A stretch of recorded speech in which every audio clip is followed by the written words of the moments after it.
শুরু করিনি তখন। আসসালামু আলাইকুম। অনলাইন থেকে কোকোপিট এনেছিলাম, যার অর্ধেক অলরেডি আমি খামারে স্টেভিয়া, সৌদি আরবের শশা সহকারে কয়েকটি বিদেশি জাতের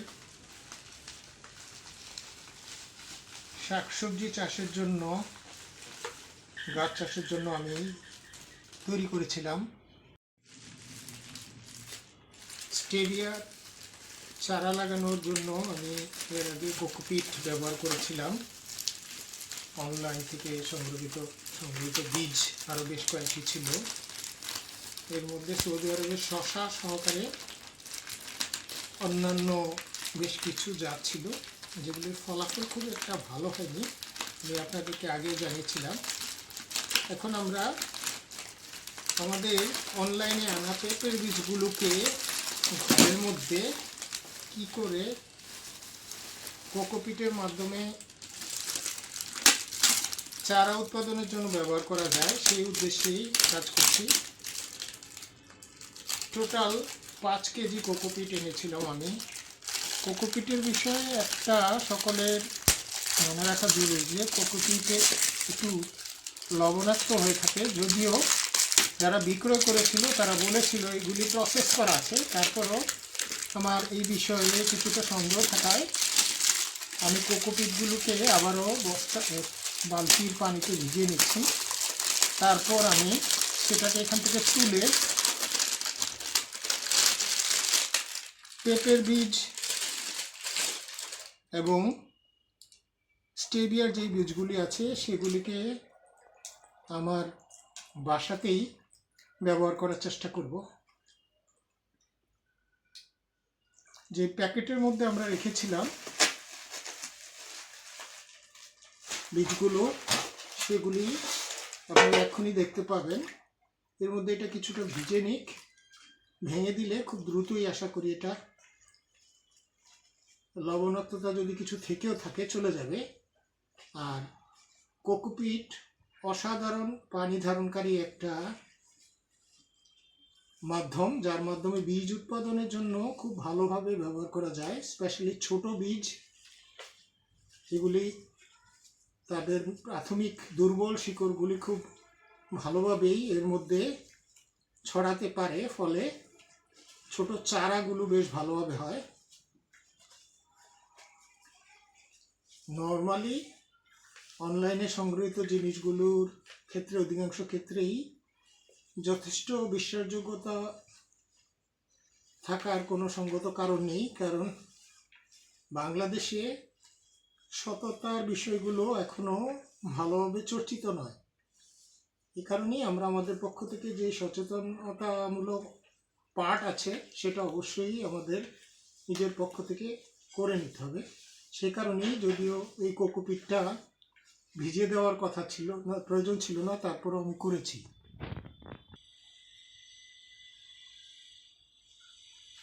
কোকোপিটগুলো অলরেডি ভিজে গেছে ভালোভাবেই, আমি হাত দিয়ে ভেঙে দিয়েছি। আপনাদের মনে আছে নিশ্চয়ই যে নাটোর থেকে আমরা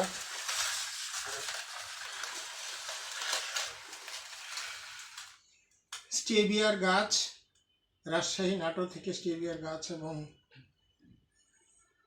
3 প্রকারের কমলা চারা সংগ্রহ করেছিলাম, যেগুলিকে আমি আমার বাসাতেই আমার শয়নকক্ষে রেখে দিয়েছি। এগুলি প্রাথমিক অবস্থায় মারাত্মক দুর্বল অবস্থায় ছিল, এখন কিছুটা উন্নতি হয়েছে। আমি এগুলিকে সরিয়ে আরেকটা ট্রের মধ্যে রেখে দিব।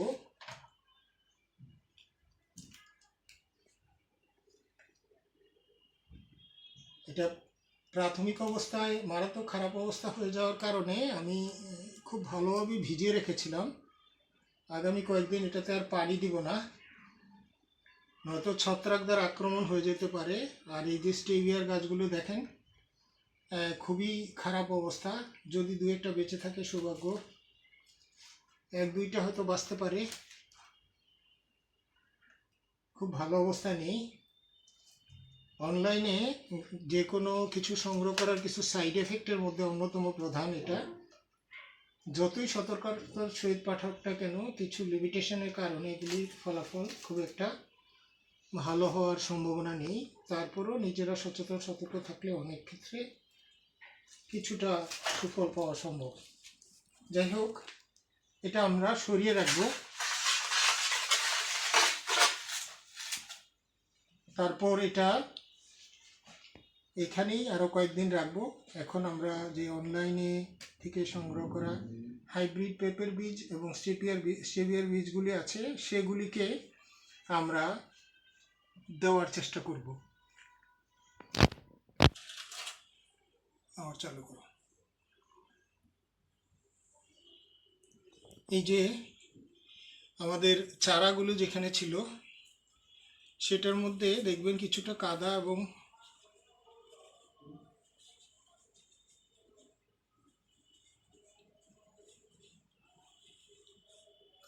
পানি রয়েছে, যেটার মধ্যে হলুদের পানি ছিল, সেটার মধ্যে আমি টিস্যুগুলি বিছিয়ে দেবো। এখন এগুলি হচ্ছে টাওয়াল টিস্যু। এই টিস্যুতেই আমি বীজগুলি দেব যেন এটা পানিটাকে ধরে রাখে। আশা করি এটা বীজের অঙ্কুরোদ্গমের জন্য বা শেকড় হওয়ার জন্য একটা সাপোর্ট দিবে। তার সাথে তো আমাদের কোকোপিট তো রয়েছেই।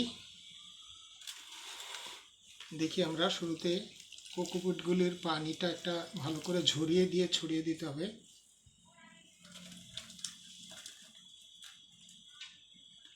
যদিও সিড ট্রে হলে খুব ভালো হতো, আমি সিড ট্রের অর্ডার দিয়েছিলাম, এখন এসে পৌঁছায়নি। কিন্তু এর মধ্যে বীজগুলো যেহেতু বেশ কয়েকদিন 15-20 দিনের উপরে হয়ে গেছে,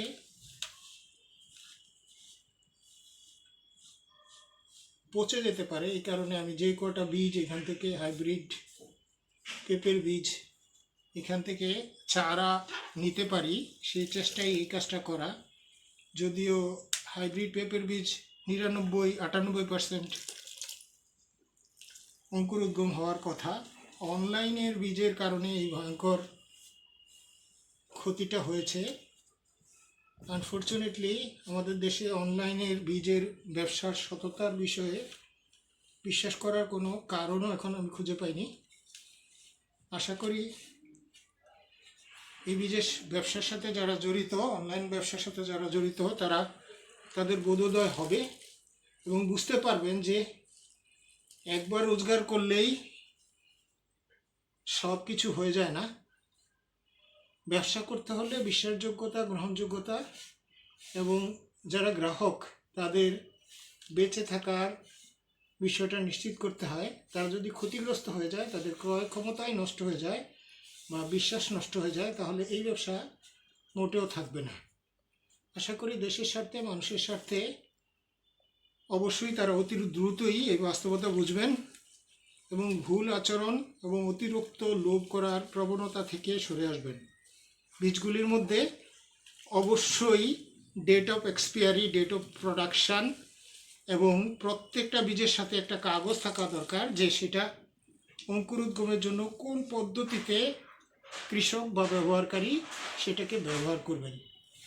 এটা যদি না থাকে, অনেক ব্যক্তি, সব মানুষ প্রশিক্ষিত নয়, না থাকলে সেই ব্যক্তি সেটা সুফল পাবেন না। কোনো কিছুকে ভালোভাবে জনগণের বা সাধারণ মানুষের বা ভোক্তা পর্যায়ে সবচেয়ে বেশি পরিমাণে পৌঁছাতে গেলে আমাদের এই বিষয়টা মনে রাখা খুবই দরকার। এই বীজগুলো, যার মধ্যে কয়েকটার অঙ্কুরোদ্গম হয়েছে বলে আমি দেখলাম, এই যে দু একটা খুব কম সংখ্যক, দেখুন খুবই দুঃখজনক। এর মধ্যে যদিও 100% বীজ বা 98% বীজের অঙ্কুরোদ্গম হওয়ার কথা ছিল, দেখেন এই যে একটার মাত্র শিকড় এসেছে, বাকিগুলির একদমই আসেনি। আমি ছড়িয়ে ছিটিয়ে দিচ্ছি এই আশায় যদি পরবর্তীতে এইখানে থেকে যদি উঠে যায়, তবে খুব একটা আশা করার সঙ্গত কোনো কারণ নেই। মনে হচ্ছে না খুব ভালো একটা ফল পাওয়া যাবে। আরও 2টা প্যাকেট আছে, সেগুলিও আমার মনে হয় না 5 প্যাকেটের মধ্যে 2টা প্যাকেট আছে যেগুলি আমার মনে হয় না যে খুব একটা ভালো কিছু হবে।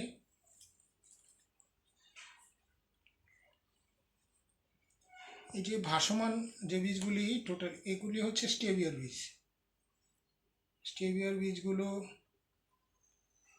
একেবারেই পচে গেছে বা মিশে গেছে বলে মনে হচ্ছে, কিছুই নেই। তারপরও ছিটিয়ে দিচ্ছি, যদি কোনোভাবে এই আশায় 1-2টা যদি উঠে যায় তারপরও মনকে বোঝাতে পারবো। যদিও মনে হচ্ছে না।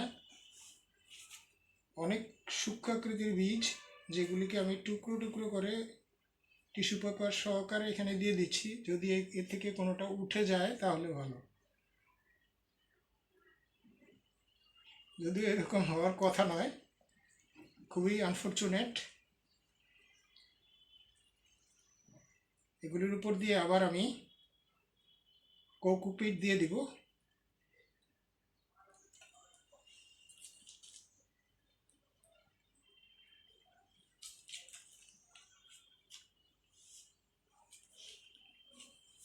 খুবই অসুবিধাজনক, বয়সও একটা ফ্যাক্টর। পায়ের উপর ভর দিয়ে কাজ করা এখন আর আগের মতো ভালোভাবে করা হয়ে ওঠে না। সক্ষমতার বাস্তবতা জীবন এমনই। যাই হোক, মনে হচ্ছে না কোনোটা হবে, অধিকাংশ মনে হয় পচে গেছে। কোনোটারই খুব ভালো লক্ষণ নেই, টিস্যু পেপারের মধ্যে মিশে গেছে একদম, তার মানে হওয়ার কোনো সম্ভাবনা নাই। তারপরে ফেলে রাখছি, যদি সৌভাগ্যবশত কোনোটা উঠে যায় তাহলে ভালো। যদি এগুলি ভালো মানের হতো তাহলে টিস্যুর মধ্যে হালকা ভেজানো মোড়ানো অবস্থায় এগুলির ভিতরে চারা চলে আসতো, একেবারেই নেই। এগুলির সাথে সাথে টিস্যু পেপারও নষ্ট হয়ে গেছে। অঙ্কুরোদ্গম হলে 2-1 দিনের মধ্যেই হয়ে যাওয়ার কথা, যেহেতু অলরেডি 10-12 দিন হয়ে গেছে, মনে হয় না এগুলি হবে। তারপরও নিজের মনকে বোঝানোর জন্য শেষ চেষ্টা করার মতো বিষয়গুলো অনেকটা। যদিও রুগী মারা গেলে মরা রুগীকে নিয়ে চেষ্টা করে লাভ নাই। তারপরে যেরকম আত্মীয় স্বজন আপনজনেরা বিশ্বাস করতে চায় না যে বোধহয় মরে নেয় আবার জীবিত হবে, আমার এই বীজগুলির ক্ষেত্রে অনেকটা ওই রকম। আমি যদিও কোনো আশা দেখছি না, আমি জানি এগুলি হবে না, তারপরেও যদি এতগুলি টাকা খরচ করলাম, যদি 10-12টা 15টা 20টা গাছ হয় তাহলেও লসের ফুলফিল তো হবে না, তবে যে শিক্ষাটা হলো সেটা অসামান্য, অনেক মূল্যবান। এবার ভালো করে চেপে উপরে দিয়ে দিচ্ছি কোকোপিটগুলো। যদিও এটা আমার মাটি হিসাবেই, অন্যান্য আমার খামার নিচের বাসার নিচের রাস্তায় ঢুকতে যে জায়গাটা আছে ওইখানে যে আমার গাছগুলো আছে, গাছগুলির পানি ধারণ ক্ষমতা বৃদ্ধির জন্য এই কোকোপিটগুলো হয়তো কাজে লাগবে। চারা ওঠার কোনো সম্ভাবনা আমি দেখছি না। এতক্ষণ ধৈর্য ধরে আমার অস্বাভাবিক চেষ্টা এবং পাগলামি সহ্য করার জন্য সবাইকে অসংখ্য ধন্যবাদ। সবাই ভালো থাকবেন। আসসালামু আলাইকুম।